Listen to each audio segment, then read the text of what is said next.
ஆண்டவராகிய இயேசு கிறிஸ்துவின் நாமத்தில் கல்வாரி நேசம் ஊழியங்கள் சார்பாக உங்கள் அனைவருக்கும் எங்கள் வாழ்த்துக்களை தெரிவித்துக் கொள்கிறேன். இன்றைக்கு நான் கொடுக்கும் செய்தியின் தலைப்பு எம்மாவூர் சீஷர்கள்.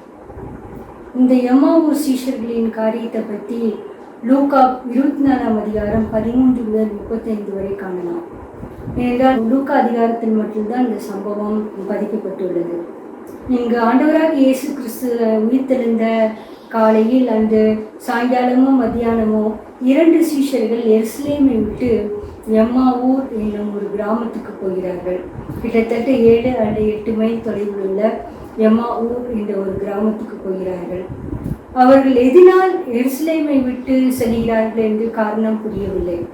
ஏனென்றால் அப்பொழுதுதான் ஆண்டவராக இயேசு கிறிஸ்துவின் உயிர்த்தெழுதலை பற்றி மகதலேனா மரியாள் சீஷர்களுக்கு அறிவித்து சீமோன் பேதுருவும் கண்கூடா கண்டு காலியான கிணறு எல்லாம் கண்டு இயேசு கிறிஸ்துவை தரிசனமாகி மகதலேனா மரியாளுக்கு பறைசாட்டி கொண்டிருந்தார்.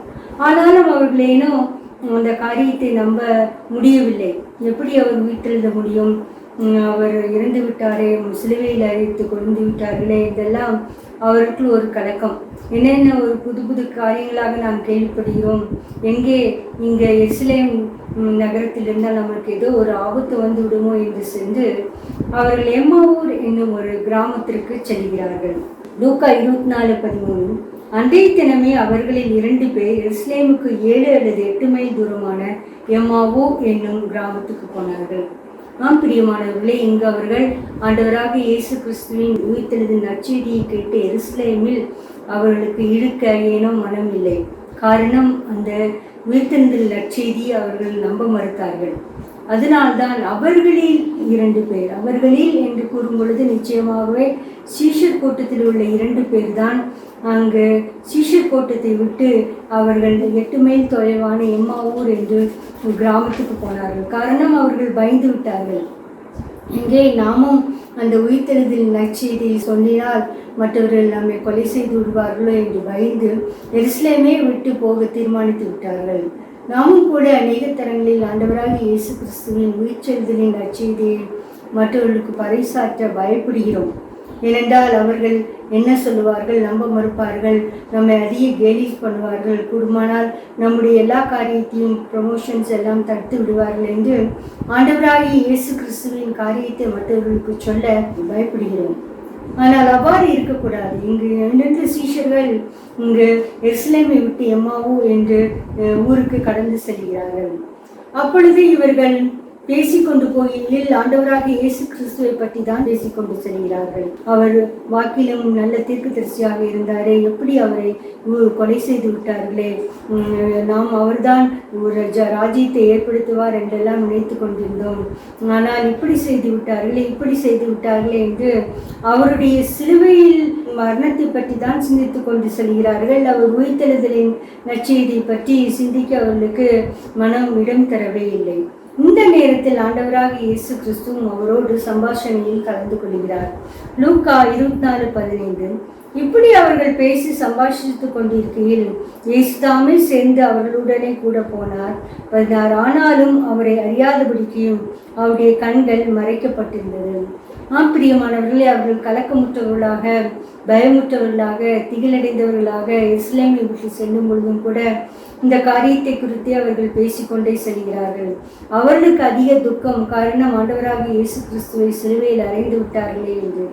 அவர்கள் உயிர்த்தெழுந்த நற்செய்தியை நம்ப பயப்பட்டார்கள், நம்ப முடியவில்லை. ஏனென்றால் அவர் ஆண்டவராக இயேசு கிறிஸ்து வாக்கிலும் செயலில் வல்ல தீர்க்கதரிசி என்பதை மட்டும் அவர்கள் ஏற்றுக்கொள்ள மனதாக இருந்தார்கள். அவர் மனத்தை ஜெயித்த ஆண்டவராக அவரை ஏற்றுக்கொள்ள மனதே இல்லை. இப்படி இருக்கையில் இயேசுதாமே அவர்களோட கூட நடந்து சென்றார். அவர்களுக்கு இயேசு என்று அறியாதிருந்தார்கள், கண்கள் மறைக்கப்பட்டிருந்தது. இப்பொழுது இயேசு கிறிஸ்துவும் அவரோடு கூட ஒரு சாதாரண மனிதனை போல அவருடைய சம்பாஷணையெல்லாம் கேட்டுக்கொண்டே நடந்து செல்கிறார். நாமும் கூட நாம் ஆண்டவராகி இயேசு கிறிஸ்துவை பற்றி நாம் அதிகமாக மற்றவர்களோடு நாம் தியானிக்கும் பொழுது, பேசிக்கொண்டிருக்கும் பொழுது நிச்சயமாகவே நம்முடைய சம்பாஷணையிலும் ஆண்டவராகி இயேசு கிறிஸ்து கலந்து கொள்ள விரும்புகிறார். அதற்காக நாம் மற்ற காரியங்களை குறித்து அதிகமாக பேசக்கூடாது, சம்பாஷிக்கக்கூடாது என்றெல்லாம் காரியம் அல்ல. ஆனாலும் நாம் ஆண்டவராக இயேசு கிறிஸ்துவை நாம் கிறிஸ்துவர்களாக கூடியிருக்கும் பொழுது அவருடைய மகிமையை பற்றி விவாதிக்கும் போது, அவருடைய மகிமையை பற்றி நாம் பேசும் பொழுது நிச்சயமாகவே நமக்குள்ளாக ஒருவர் ஆண்டவராக இயேசு கிறிஸ்து நடந்து செல்கிறார். ஏனென்றால் மல்கியா 3:16, அப்பொழுது கர்த்தருக்கு பயந்தவர்கள் ஒருவரோடொருவர் பேசிக்கொள்வார்கள், கர்த்தர் கவனித்து கேட்பார். கர்த்தருக்கு பயந்தவர்களுக்காகவும் அவருடைய நாமத்தை தியானிக்கிறவர்களுக்காகவும் ஞாபக புஸ்தகம் ஒன்று அவருக்கு முன்பாக எழுதப்பட்டிருந்தது. ஆம் பிரியமானவர்களே, நாம் கர்த்தருக்கு பயந்தவர்களாக இருந்து நாம் மற்றவர்களோடு நாம் பேசும் பொழுது அவர் நம்முடைய வார்த்தையை நாம் முற்று கேட்கிற தேவனாக இருக்கிறார். ஏனென்றால் அவருக்கு முன்பாக பயந்தவர்களுக்கு முன்பாகவும் தியானிக்கிறவர்களுக்கு முன்பாகவும் ஞாபக புஸ்தகம் ஒன்று வைக்கப்பட்டிருக்கிறது. நம்முடைய சம்பாஷணை எவ்வாறு இருக்கிறது? நாம் நிச்சயமாகவே நாம் மற்றவர்களை பற்றி அதிகமாக அவதூறாக பேசும் பொழுது, கேலி பேசி சிரிக்கும் பொழுது, துரு ஆலோசனை செய்யும் பொழுது நிச்சயமாகவே நம்முடைய சம்பாஷணையில் அங்கு ஆண்டவராக இயேசு கிறிஸ்து அங்கு இருக்க மாட்டார். ஆகையால் நம்முடைய சம்பாஷணை மிகவும் கேர்ஃபுல்லாக இருக்க வேண்டும். அடிக்கடி நாம் வேதத்தை பற்றியே தியானித்து அதை பற்றிய மற்றவர்களோடு பேச வேண்டும் என்பது அல்ல. ஆனால் நாம் பேச்சுவார்த்தையில் மற்றவர்களை குறித்து அனாவசியமாக அவதூறாக தெரியாத புரியாத காரியங்கள் எல்லாம் சொல்லி பரப்புகிற மக்களாக காணப்படக்கூடாது. ஏனென்றால் நம்முடைய பெயர், நம்முடைய சம்பாஷணை ஆண்டவராக இயேசு கிறிஸ்துவின் பிதாவாகிய தேவனின் ஞாபக புஸ்தகத்தில் எழுதப்பட வேண்டுமென்றால் நாம் கர்த்தருக்கு பயந்து மற்றவர்களுக்கு விரோதமாக எந்த காரியத்தையும் பேசக்கூடாது. அப்பொழுதுதான் நம்முடைய சம்பாஷணை ஆண்டவராக பிதாவாகிய தேவனின் ஞாபக புஸ்தகத்தில் குறிக்கப்பட்டிருக்கும். அப்படி குறிக்கப்பட்டிருக்கும் பொழுது நாம் தேவனுக்கு பயந்தவர்கள் என்று ஆண்டவர் அறிந்து கொள்ளும் பொழுது நமக்கு விரோதமாக மற்றவர்கள் ஏதாவது ஒரு ஆலோசனை செய்தால் கூட அதை தேவன் நமக்கு தெரிவிக்க வல்லவராக இருக்கிறார். அநேக வீடுகளில் நாம் இந்த பாக்கியத்தை காணலாம். Christ is the head of this family, a silent listener in our conversation. நம்முடைய சம்பாஷணையில் ஒரு அமைதியாக இருந்து அதில் கலந்து கொள்வராக இருப்பவராக இருக்கிறார் என்று பொதுவாக அநேக கிறிஸ்தவ வீடுகளில் இதை காணலாம். இன்றைய நாட்களில் அப்படிப்பட்ட வசனங்களை காண்பது, வாக்கியங்களை காண்பது அரிதாக இருக்கிறது. அநேகர் விரும்புவது எல்லாமே ஒரு வாக்குத்தத்த வசனங்களாக தான் இருக்கிறது. ஆனால் அவர் Lord Jesus Christ is a silent listener in our conversation. நாம் வீடுகளிலும் கூட பொதுவாக நாம் மற்றவர்களை பேசும் பொழுது மற்றவர்களை கேலி பேசியோ நிந்தை பேசியோ அவதூறான காரியங்களை பற்றி தெரிந்தோ தெரியாமலோ தெரிந்தபடி காட்டிக்கொள்ளவே கூடாது. ஏனென்றால் நம்முடைய சம்பாஷணை பிதாவாகிய தேவனின் ஞாபக புஸ்தகத்தில் எழுதப்பட்டிருக்கும் பொழுது மட்டும்தான் நமக்கு விரோதமாக மற்றவர்கள் ஏதாவது ஒரு துராலோசனை செய்தால் கூட தேவன் அதை நமக்கு வெளிப்படுத்துவார். அப்படிப்பட்ட ஒரு காரியம்தான் 2 ராஜாக்கள் 6:8 முதல் 12 வரை உள்ள காரியத்தில் காணலாம். இங்கு எலிசா தீர்க்கதரிசியின் காலத்தில் இஸ்ரவேலின் ராஜாவுக்கு எதிராக சீரியா தேசத்து ராஜா பலமுறை இந்த மாதிரி ஆலோசனை செய்தார். நான் என்னென்ன காரியங்களில் சென்று பாளையம் இறங்குவேன் என்று அவன் ஆலோசனை பண்ணி கொண்டே இருந்தான். ஆனால் எலிசா தீர்க்கதரிசி இந்த இஸ்ரவேலின் ராஜாவுக்கு ஆள் அனுப்பி, நீ உன்னை பாரும், நீர் உன்னை காத்துக்கொள்ளும், இந்த சீரியா தேசத்து தண்டுப்படைகள் இந்த இடத்தில் பாளையம் இறங்கும் என்று ஆலோசனை செய்து கொண்டிருக்கிறார்கள் என்று எலிசா தீர்க்கதரிசி சொல்லி அனுப்புவார். உடனே அந்த இடங்களுக்கெல்லாம் இஸ்ரவேல் ராஜா செல்லாமல் தன்னை காத்துக்கொள்வார். இப்படி அநேகம் தரம் காத்து கொண்டிருந்தார். அதனால் சிரியா ராஜா அதிக குழப்பமடைந்து நம்மில் யார் இஸ்ரவேல் தேசத்துக்கு உளவாளியாக இருக்கிறான் என்று கேட்டார். அப்பொழுது அவருடைய ஊழியக்காரர் ஒருவன் சொன்னான், இவ்வாறு சொல்லுகிறான். 2 ராஜாக்கள் 6:12. அப்பொழுது அவன் ஊழியக்காரர் ஒருவன், அப்படியல்ல என் ஆண்டவனாகிய ராஜாவே, நீர் உம்முடைய பள்ளி அறையிலே பேசுகிற வார்த்தைகளையும் இஸ்ரவேலில் இருக்க தீர்க்கதரிசியாகிய எலிசா இஸ்ரவேலின் ராஜாவுக்கு அறிவிப்பான் என்றான். பிரியமானவர்களே, நாம் பேசுகிற எல்லா வார்த்தைகளையும் தேவன் அறிகிற தேவனாக இருக்கிறார். நமக்கு விரோதமாக யாராவது துராலோசனை பண்ணினால் கூட அதை தவிடுபொடியாக்குவதற்கான ஆலோசனை தேவன் நமக்கு அருள்வார். நீங்கள் பிரசங்கியிலேயும் கூட பார்க்கலாம், நீ ராஜாக்களுக்கும் எதிராக பேசும் பொழுது ஜாக்கிரதையாக இரு, ஏனென்றால் வானத்து பறவைகள் அந்த செய்தியை கொண்டு செல்லும் என்று. நாம் எவ்வாறு என்ன பேசுகிறோம் என்று நாம் கருத்துள்ளவர்களாக இருக்க வேண்டும். இங்கு எம்மாவூர் சீஷர்கள் ஆண்டவராகிய இயேசு கிறிஸ்துவை கொண்டுவிட்டார்களே என்று அதிக துக்கத்தோடு சம்பாஷணை செய்து கொண்டு இருக்கும் பொழுது ஆண்டவராகிய இயேசு கிறிஸ்து அவர்களோடு நடந்து போகிறார். ஏனென்றால் அவரை குறித்து பேசிக்கொண்டிருக்கிறார்கள். அவர்தான் எல்லா காரியங்களும் அவர்களுக்கு விவரிக்க வேண்டும், விவரித்து விலக்கி சொல்ல வேண்டும். அப்பொழுதுதான் அவருடைய துக்கம் சந்தோஷமாக மாறும். ஆயால் நம்முடைய சம்பாஷணை எப்படி இருக்கிறது பிரியமானவர்களே? நம்முடைய சம்பாஷணை எம்மாவூர் சீஷர்களின் சம்பாஷணை போல் இருக்க வேண்டும். நம்முடைய சம்பாஷணையை கேட்பதற்காக ஆண்டவராக இயேசு கிறிஸ்து ஒரு சைலண்ட் லிசனராக நம்மோடு கூட வர வேண்டும். அந்த காரியத்தில் நாம் கர்த்தருக்கு சித்தமானபடி செய்ய ஆண்டவர் கிருபை செய்வாராக. ஏனென்றால் நாம் பேசுகிற ஒவ்வொரு வீணான வார்த்தைகளை குறித்தும் நியாயத்தீர்ப்பு நாளில் நாம் கர்த்தருக்கு கணக்கு கொடுக்க வேண்டும். அதன் மூலம் நாம் தண்டிக்கப்படுவோம். ஆகையால் எச்சரிக்கையாக இருக்க வேண்டிய தருணம் இது. இரண்டாவது, கர்த்தர் நம்மை விசாரிக்கிறார். இங்கு எம்மாவூர் சீஷர்கள் அதிகமாக கலக்கமடைந்து துக்கமடைந்து நடந்து கொண்டே சென்று கொண்டிருக்கிறார்கள். எங்கே எங்களுக்கு யூதர்களுக்கு ஒரு விடிவு காலம் வரும் என்று நினைத்து கொண்டிருந்தோம். இந்த ரோமர் கையிலிருந்து அரசாட்சி பிடுங்கப்பட்டு ஆண்டவராக இயேசு கிறிஸ்து தான் ராஜாதி ராஜாவாக வீற்றிருப்பார் என்றெல்லாம் நினைத்திருந்தோம். எல்லாமே ஒன்றுமில்லாமல் போய்விட்டது, என்ன செய்வது என்று அதிக துக்கமாக சென்று கொண்டிருக்கிறார்கள். அவர்கள் துக்கங்களை விசாரிக்கிற தேவனாக இருக்கிறார். லூக்கா 24:17. அப்பொழுது அவர் அவர்களை நோக்கி, நீங்கள் துக்கமுக உள்ளவர்களாய் வழிநடந்து ஒருவருக்கு ஒருவர் சொல்லிக் கொள்கிற காரியங்கள் என்னவென்று கேட்டார். இந்த சீஷர்கள் துக்கமுகம் உள்ளவர்களாய் நடந்து கொண்டு செல்லும் பொழுது நீங்கள் என்ன பேசுகிறீர்கள் என்று கேட்டுக்கொண்டிருந்தார். அவர் ஏற்கனவே அவரோடு சென்று நடந்து கொண்டுதான் சென்று கொண்டிருக்கிறார். ஆனாலும் அவர் அறியாதவர் போல அவருடைய காரியத்தை முற்றிலுமாக விடுவதற்காக மறுபடியும் கேட்கிறார். அப்பொழுது சீஷர்கள் சொன்னார்கள், இயேசு கிறிஸ்து என்று ஒருவர் இருந்தார், இதை பற்றி நீர் ஒன்றும் தெரியாதவர் போல் இருக்கிறீர்களே. அவர் வாக்கிலும் செயலிலும் வல்ல தீர்க்கதரிசியாக இருந்தார். அவர்தான் எங்களை மீட்டு ரட்சிப்பார் என்று நம்பியிருந்தோம்.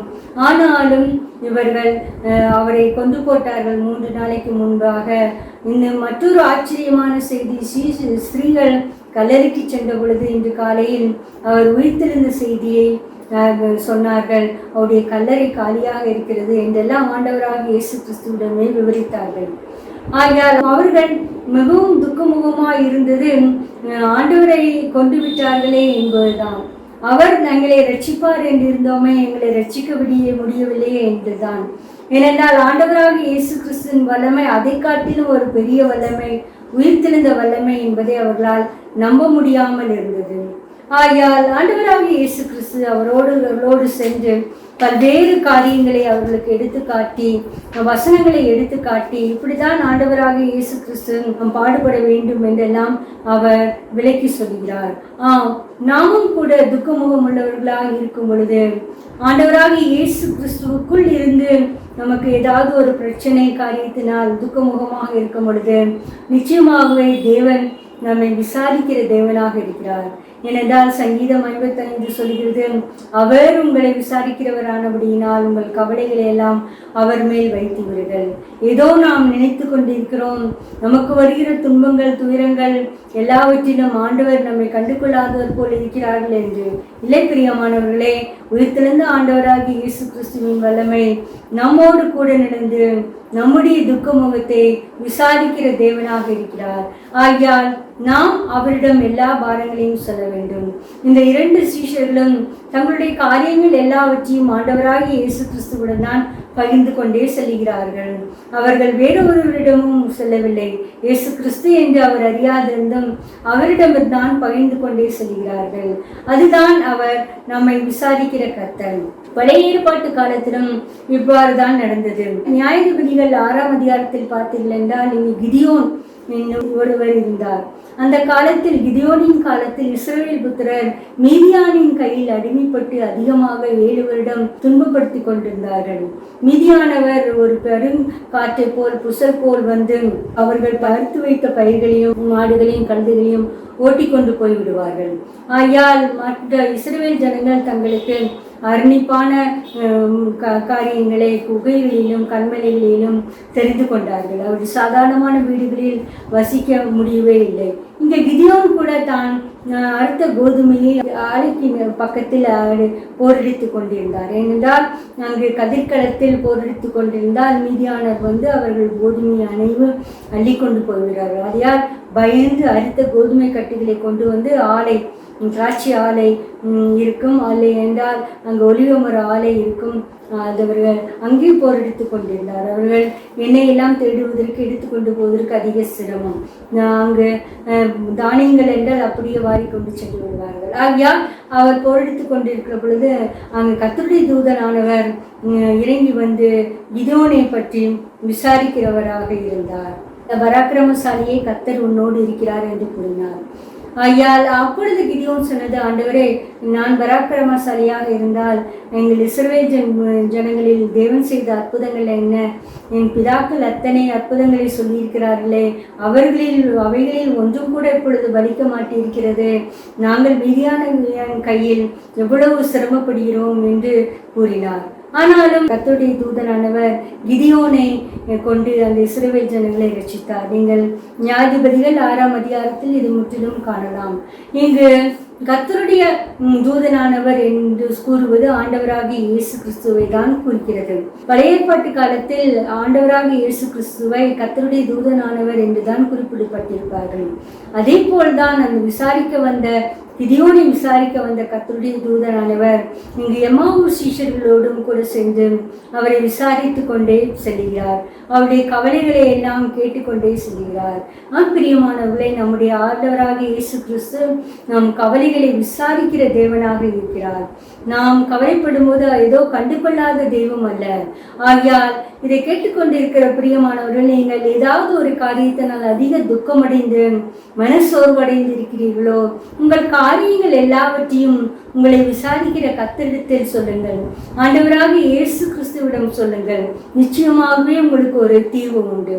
நாம் நம்முடைய காரியங்களை எல்லாம் மனிதர்களிடம் சொல்லும் பொழுது ஒருவேளை கொஞ்ச நேரம் அவர்களை அதை கேட்டு அதை எதையாவது சொல்லுவார்கள். ஆனால் உண்மையாக நேசிக்கிறவர்கள் மட்டும்தான் உள்ளார்ந்த மனதிலிருந்து உங்களுக்காக ஜெபிக்கிறோம், உங்கள் துக்கம் சந்தோஷமாக மாறும் என்று சொல்வார்கள். அநேகருக்கு நம்முடைய காரியங்கள் துக்கங்கள் எல்லாம் ஒரு போரடிக்கிற காரியங்களாக இருக்கும். ஆனால் நம் ஆண்டவராக இயேசு கிறிஸ்துவிடம் நம் துக்கங்களை பகிர்ந்து கொள்ளும் பொழுது எத்தனை முறை அவரிடம் சொன்னாலும், ஒரு நாளைக்கு 100 முறை கூட அதே காரியத்தை திருப்பி திருப்பி சொல்லிக்கொண்டே இருந்தாலும் அவருக்கு போரே அடிக்காது. அவர் சகித்துக் கொள்ளுவார். ஏனென்றால் அவர் நம்மை அதிகமாக நேசிக்கிற தேவன். அவர் ஆண்டவராகிய பிதாவாகிய தேவன் நம்மை உருவாக்கினவர். ஆகையால் ஒரு சிறு குழந்தை நம்ம வீட்டில் இருக்கும் பொழுது அந்த குழந்தை எத்தனை முறை ஒரே காரியத்தை திருப்பி திருப்பி சொல்லிக்கொண்டே இருந்தாலும் நாம் பொறுமையாக பதில் சொல்லிக்கொண்டே இருப்போம். ஆகையால் நாம் கவனமாக இருக்க வேண்டும். இதை சொல்லும் பொழுது ஒரு சம்பவம் எனக்கு ஞாபகம் வருகிறது. ஒரு வயதான தகப்பனும் மகனும் அவர்கள் ஒரு பார்க் பெஞ்சில் அமர்ந்து கொண்டிருந்தார்கள். அப்பொழுது அந்த தகப்பனார் ஒரு சிட்டுக்குருவியை பார்த்து, என்ன பறவை என்று கேட்டார். அந்த மகனும், அப்பா, இந்த பறவையின் பெயர் சிட்டுக்குருவி என்று சொன்னான். இதே கேள்வி 5-6 முறை அந்த வயதான தகப்பனார் அந்த மகனிடம் கேட்டார்.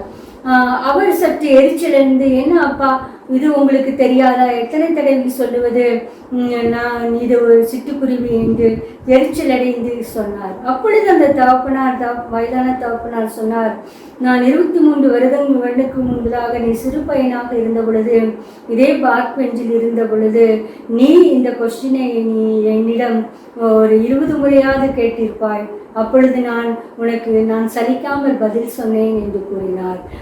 அந்த காரியத்தை அவர் அந்த டைரியில், அவருடைய டைரியில் நோட் பண்ணி வைத்திருந்தார். நாம் பிரியமானவர்களே, நம்முடைய பரமதகப்பனும் அப்படிதான்.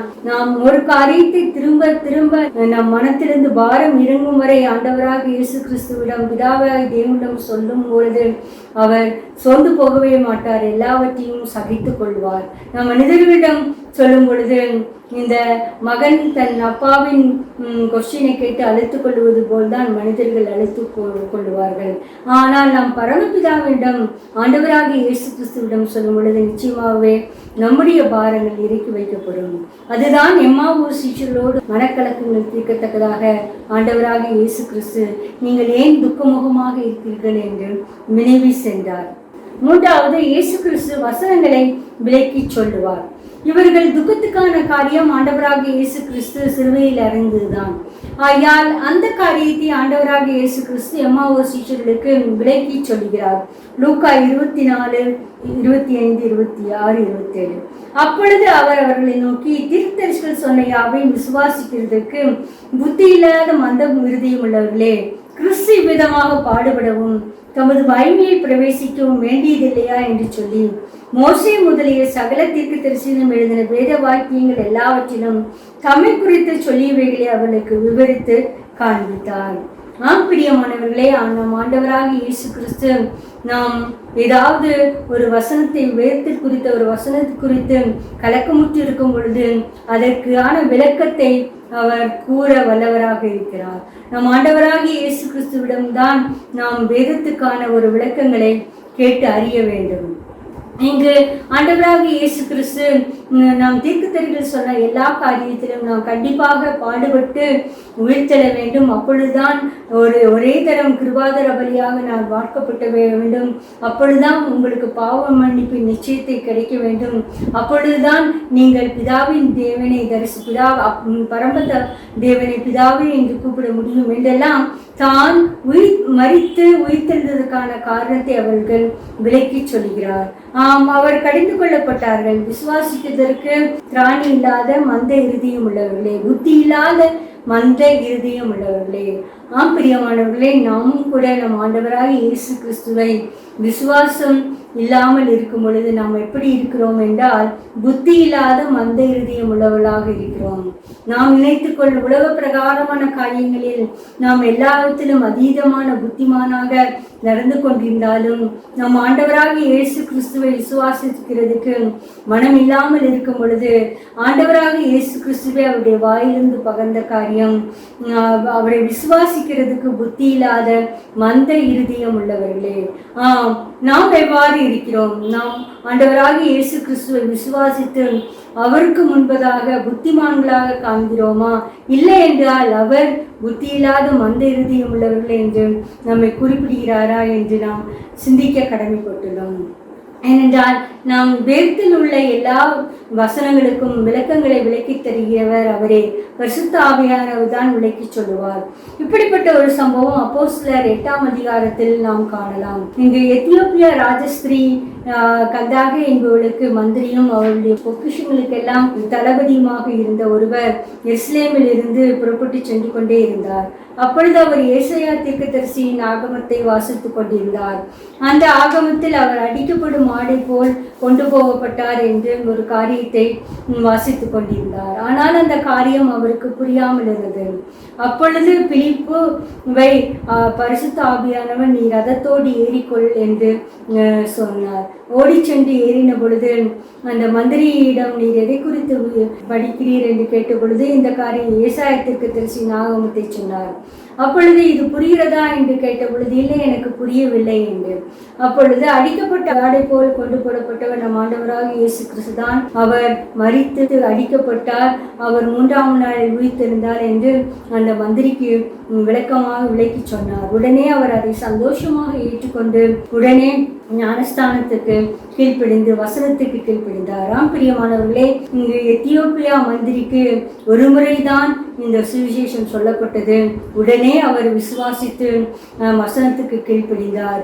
அவர் தன்னுடைய புத்தியினத்திலிருந்து விலக்கி தன்னை காத்து கொண்டார். ஆகையால் நாமும் கூட நாம் ஆண்டவராக இயேசு கிறிஸ்துவை குறித்து கூறிய வசனங்களை முற்றிலுமாக ஏற்றுக்கொண்டு நாம் விசுவாசிக்கிறதுக்கு நம்மை தகுதி உள்ளவர்களாக மாற்றிக்கொள்ள வேண்டும். அப்பொழுதுதான் நாம் புத்தியுள்ள இருதயம் உள்ளவர்களாக காணப்பட வேண்டும். நாமும் கூட இந்த எத்தியோப்பியா தேசத்து மந்திரியை போல வசனத்துக்கு உடனே கீழ்ப்படுகிற மக்களாக நாம் காணப்பட வேண்டும். அடுத்ததாக இயேசு கிறிஸ்துவை தங்குவதற்கு வற்புறுத்தினார்கள். இங்கு ஆண்டவராக இயேசு கிறிஸ்து ஒரு கிராமத்துக்கு அவர்கள் சென்ற பொழுது அப்புறம் போகிறவர்கள் போல் காணப்பட்டார். லூக்கா 24:28. அத்தருணத்தில் தாங்கள் போகிற கிராமத்துக்கு சமீபமானார்கள். அப்பொழுது அவர் அப்புறம் போகிறவர்கள் போல் காண்பித்தார். அவர்கள் அவரை நோக்கி, நீர் எங்களுடனே தங்கியிரும், சாயங்காலம் ஆயிற்று, பொழுதும் போயிற்று என்று அவரை வருந்தி கேட்டுக்கொண்டார்கள். அப்பொழுது அவர் அவர்களுடனே தங்கும்படி உள்ளே போனார். இங்கு ஆண்டவராக இயேசு கிறிஸ்து வற்புறுத்தினார்கள். அவர் அப்புறம் போகிறவர் போல் காணப்பட்டார். அவரை வற்புறுத்தின பொழுது அவருடைய தங்கும்படி உள்ளே போனாராம். பிரியமானவர்களே, நாமும் கூட நம் ஆண்டவராக இயேசு கிறிஸ்துவை வற்புறுத்தி வருந்தி நம் வீட்டிற்குள் அழைக்க வேண்டும். அப்பொழுதுதான் அவர் வீட்டுக்குள் வருவார். இங்கு வீடு என்பது நம் இருதயம். நம் இருதயத்தில் ஆண்டவராக இயேசு கிறிஸ்துவே என் இருதயத்தில் வாரும், என் இருதயத்தில் வந்து தங்கும் என்று வற்புறுத்தி எம்மாவூர் சீஷர்களைப் போல அழைக்க வேண்டும். அப்பொழுதுதான் நாம் உள்ளத்தில் அவர் வந்து தங்குவார். ஏனென்றால் அப்படி தங்கும் பொழுதுதான் நமக்கு ஏராளமான ஆசீர்வாதங்கள், நிறைவான ஆசீர்வாதங்கள், நம் கலக்கங்கள், நம் துக்கமுகம் எல்லாம் மாறி சந்தோஷமாக மாறும். இந்த எம்மாவூர் சீஷர்கள் வருந்தி கேட்டுக்கொண்டபடியால் அவர் வீட்டுக்குள்ளே சென்றார். நம்முடைய வீட்டுக்குள் ஆண்டவராக இயேசு கிறிஸ்து இருக்கிறாரா? நம்முடைய இருதயத்துக்குள் ஆண்டவராக இயேசு கிறிஸ்து இருக்கிறாரா? சிந்திப்போம் பிரியமானவர்களே. இல்லை என்றால் எம்மாவூர் சீஷரை போல இயேசு கிறிஸ்துவை வருந்தி அழைப்போம். அவர் வீட்டுக்குள் வந்தார். வீட்டுக்குள் வந்த பொழுது என்ன நடந்தது பாருங்கள், ஆசீர்வாதம். இங்கு ஆண்டவராக இயேசு கிறிஸ்து உள்ளே அவர்களோடு சென்ற பொழுது அவளோடு அப்பத்தை எடுத்து பகிர்ந்து கொண்டார். லூக்கா 24:30. அவளோடு அவர் பந்திருக்கையில் அவர் அப்பத்தை எடுத்து ஆசீர்வதித்து அதை பிட்டு அவர்களுக்கு கொடுத்தார். அப்பொழுது அவருடைய கண்கள் திறக்கப்பட்டு அவரை அறிந்தார்கள். உடனே அவர் அவர்களுக்கு மறைந்து போனார். பிரியமானவர்களே, ஆண்டவராக இயேசு கிறிஸ்து வீட்டுக்குள் சென்ற பொழுது அந்த அப்பத்தை பிட்டு ஆசீர்வதித்து அவர்களுக்கு கொடுத்தார். பிற்பாடு அவர் கண்களுக்கு அவர் மறைந்து போனார். நம் ஆண்டவராக இயேசு கிறிஸ்து நமக்கு வீட்டுக்குள் வரும் பொழுதுதான் நம்மை அவர் ஆசீர்வதிக்க முடியும். நம் இருதயத்துக்குள் அவர் வரும்பொழுதுதான் நாம் எல்லா காரியத்திலும் நம்மை அவர் ஆசீர்வதிக்க முடியும். ஆகையால் இங்கு எம்மாவூர் சீஷர்களை ஆசீர்வதித்த தேவன் போல நம்முடைய வாழ்க்கையிலும் எல்லா காரியத்திலும் ஒரு தீர்வு உண்டாக்கி, குழப்பங்களுக்கு ஒரு தீர்வு உண்டாக்கி, நம்முடைய கலக்கங்களை போக்கி, நாம் துக்க முகத்தை நீக்கி, நாம் ஆண்டவராக இயேசு கிறிஸ்து நம்மை ஆசீர்வதிக்க, ஆண்டவரே என் வீட்டிற்குள் வாரும் என்று நாம் வருந்தி அழைப்போம். அப்பொழுது அவர் நம்முடைய பந்தியில் கலந்து கொள்வார். ஏனென்றால் அந்த வாக்கியம் சொல்லுகிறது, chief guest in our every meal. ஆண்டவராக இயேசு கிறிஸ்து head of this house, chief guest in every meal. நம்முடைய எல்லா உணவுகளிலும் அவர் முதல் தரமான ஒரு விருந்தாளியாக ஆண்டவராக இயேசு கிறிஸ்து கலந்து கொள்ள வேண்டும் என்றால் நாம் அவரை வருந்தி நம் வீட்டிற்குள் அழைக்க வேண்டும். அப்பொழுது நிச்சயமாகவே நம் வீடும் ஆசீர்வதிக்கப்படும். அதற்கு தேவன் கிருபை செய்வாராக. ஜெபம். எங்களை நேசிக்கிற அன்பான பிதாவே, ஆண்டவராக இயேசு கிறிஸ்துவை எல்லா எம்மாவூர் சீஷர்களின் எல்லா மனக்கலக்கங்களை நீர்த்தவரே, ஆண்டவரே, அவர்கள் நடந்து போகிற நீரும் அவர்களோடு சேர்ந்து கொண்டு உம்முடைய வர்த்தமானங்களை பற்றி பேசிக்கொண்டிருக்கும் பொழுது அவர்களுக்கு இருந்த சந்தேஷங்களை எல்லாம் தீர்த்து வைத்தீரே, அதற்காக ஸ்தோத்திரம். ஆண்டவரே, நாங்கள் கர்த்தருக்கு பயந்தவர்கள் பேசும் பொழுது அதை ஒரு உம்முடைய ஞாபக புஸ்தகத்தில் எழுதியிருக்கிறதை கர்த்தாவே, ஆண்டவரே, எங்களுடைய சம்பாஷணைகளும் உமக்கு பிரியமாக இருக்கத்தக்கதாக உம்முடைய ஞாபக கிறிஸ்துவில் இருக்கத்தக்கதாக நாங்கள் தேவனுக்கு பயந்து நடக்க கிருபை தர வேண்டும் என்று கெஞ்சுகிறோம். ஆண்டவரே, எம்மாவூர் சீஷர்களுக்கு நீர் எல்லா வேத வாக்கியங்களையும் விலக்கி காட்டினீரே கர்த்தாவே, அதே போல் எங்களுக்கும் எல்லா வேதாம சந்தேகங்களையும் நீர் விலக்கி காட்ட வல்லவராக இருக்கிறபடியால் ஸ்தோத்திரம். ஆண்டவரே, எம்மாவூர் சீஷர்கள் அவள் வீட்டிற்குள் வருந்தி அழைத்த பொழுது நீர் வீட்டுக்குள் உள்ளே சென்றீர் கர்த்தாவே, அதே போல் நாங்களும் உம்மை வருந்தி அழைக்கிறோம் கர்த்தாவே. இதை கேட்டுக்கொண்டுகள் ஒவ்வொரு ஆண்டவராக இயேசு கிறிஸ்துவை வருந்தி அவர்கள் வீட்டுக்குள்ளும் அவள் இருதயத்துக்குள்ளும் அழைக்கட்டும் கர்த்தாவே. அப்பொழுது நீர் உள்ளே செல்கிற கர்த்தராய் இருக்கிறபடியால் ஸ்தோத்திரம். ஆண்டவரே, வருந்தி அழைக்கும் பொழுது அவருடைய பந்தியில் நீர் பங்கு பெறுகிற தேவனாக இருக்கிறபடியால் ஸ்தோத்திரம். எங்களுடைய ஆகாரத்தையும் ஆசீர்வதிக்கிற தேவனாக இருக்கிறபடியால் ஸ்தோத்திரம். ஆண்டவரே, நாங்கள் வீட்டுக்குள் வருந்தி அழைக்கும் பொழுது எங்கள் தேவ ஆசீர்வாதம் எங்கள் வீட்டிற்குள் நிலைநிற்கும் கர்த்தாவே.